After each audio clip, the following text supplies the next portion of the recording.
evening and welcome to Tucker Carlson Tonight. Leaders on both sides of the aisle in Congress, in the media, in our intelligence services, in virtually every overfunded think tank in Washington, have suddenly aligned tonight on a single point of agreement. America must go to war in Syria immediately. Bashar al-Assad cannot continue to lead that country. He must be overthrown. Assad is an evil man, they tell us. His latest crime is a chlorine gas attack carried out over the weekend by his forces against a rebel-held suburb of Damascus. Assad's poison gas suffocated children. Pictures of the aftermath of that are all over the internet, and they are horrifying. Assad is a monster. That's the official story. Almost everyone in power claims to believe it. The push to war in Syria, by the way, has united politicians from both sides. Lindsey Graham and Howard Dean typically agree on very little. Not much at all. But today they are both calling for war in Syria. Graham is demanding massive attacks on the Syrian military. Dean is going even further than that.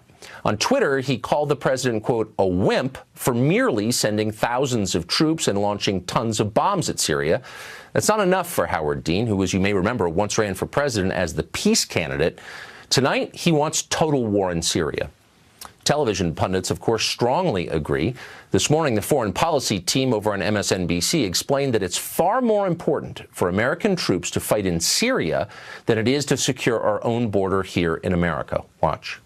There's no question that now, all these years later, it is Donald Trump's challenge. He has to take action. He's spoken to Macron. What he ought to do is a coordinated action. There has to be a comprehensive response. As Trump leaves to fight his imaginary border war, he's leaving the real war where we could make a difference, and said he's turning it over to Assad and to Iran and to ISIS. This is something that Barack Obama wouldn't even do if confronted with these set of facts.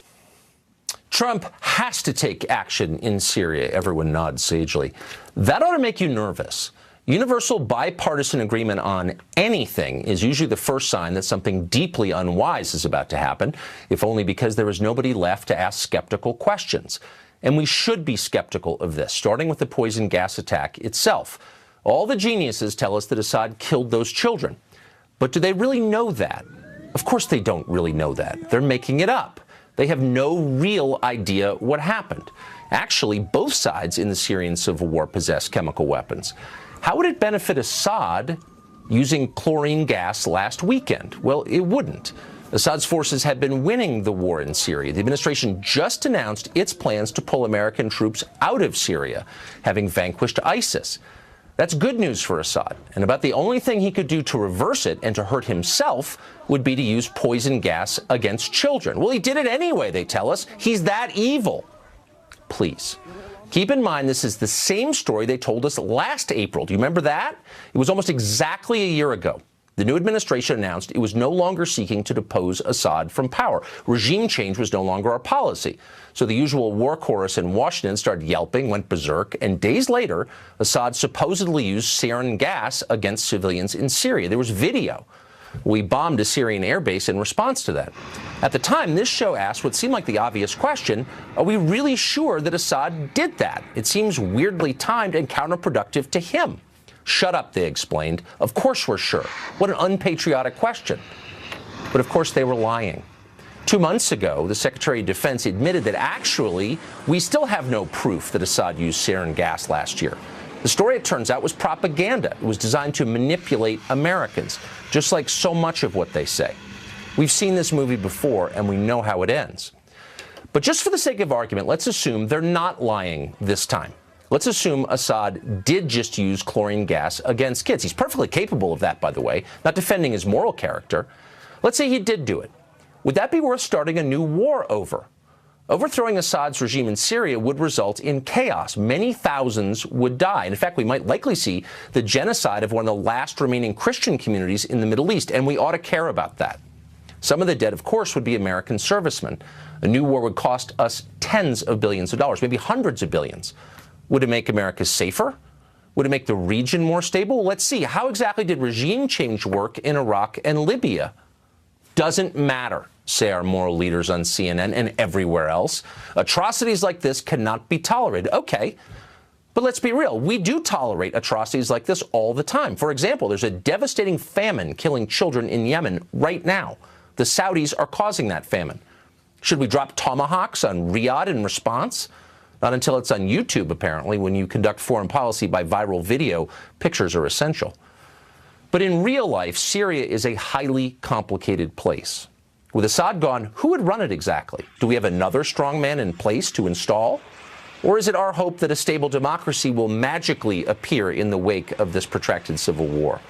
And who exactly are these moderate rebels you're always hearing about, the ones that we're supporting with your tax dollars? Well, a lot of them turn out to be Islamist crazies. For example, the city where the chemical attack just occurred is mostly controlled by the Army of Islam. It's a radical group that has called for establishing an Islamic state under Sharia law in Syria. That group's founder called for exterminating all Shia Muslims and Alawites from the country. But we're supposed to wage a new war on this group's behalf. Why is that exactly? Back in 2013, when the Syrian civil war was still in its early days, one onlooker weighed in on Twitter. Here's part of what he wrote, quote, "We should stay the hell out of Syria. The rebels are just as bad as the current regime. What will we get for our lives and billions of dollars? Zero." In another tweet, he said this, quote, "Let the Arab League take care of Syria. Why are these rich Arab countries not paying us for the tremendous cost of such an attack?" And in yet another tweet, he said this, "What will we get for bombing Syria beside more debt and a possible long-term conflict?" Of course, you know who wrote that. It was Donald Trump. And he was right. And that's one of the reasons he got elected president. And now the same people who brought you a dying American middle class, undefended American borders, and endless pointless wars in countries you could not find on a map are telling the president he's got to depose Assad for reasons that are both unclear and demonstrably dishonest. And by the way, it may happen. But before it does, Congress ought to consider a brand new constitutional amendment. Let's call it the Lindsey Graham Amendment. And here's what it would say. Congress shall topple no government until it finishes rebuilding the last government it toppled. And furthermore, talk show generals shall be required to personally visit the battlefield of every war they advocate for. End of amendment. That would have an immediate and positive effect. Let's hope it passes.